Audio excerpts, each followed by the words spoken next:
partisipasiipun.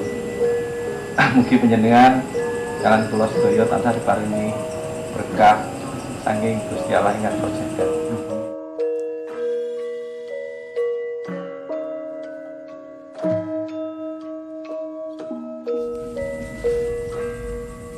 Punten dalem sewu bergodo pangampil zakat sampun semadya siaga ing diri sawega ing gati sun tampa atur palapuran nira Sun aturke zakat pinangka wajibing muslim sira budalna ing kaum Suranata Masjid Bulu Pasar. Sembah taklim nyerak aturaken saking ingsun marang kaum Suranata Masjid Bulu Pasar. Iki bayaring wajib zakat sun sak keluarga uga sira sak bergodo.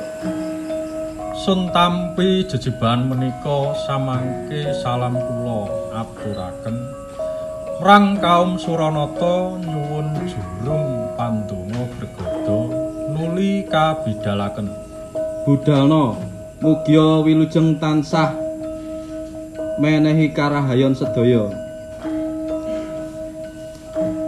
sawega kabidalaken.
Assalamualaikum warahmatullahi wabarakatuh.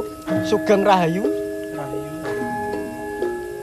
Ing dalu punika kita sedaya minangka sesulih saking Pakoso Panji Panjalu Jayati ugi sesulih saking Kanjeng Raden Arya Febrian Bimo Dewabrata. Ing dalu punika Pakoso Panji Panjalu Jayati Kediri ngawontenaken adicara maringaken zakat fitrah ing dinten wulan Pasa punika. Maringaken zakat fitrah niki dipun dherekaken saking sederek-sederek PSHT Ranting Bulu Pasar ugi sederek-sederek pecut sejagat. Adicara maringaken zakat punika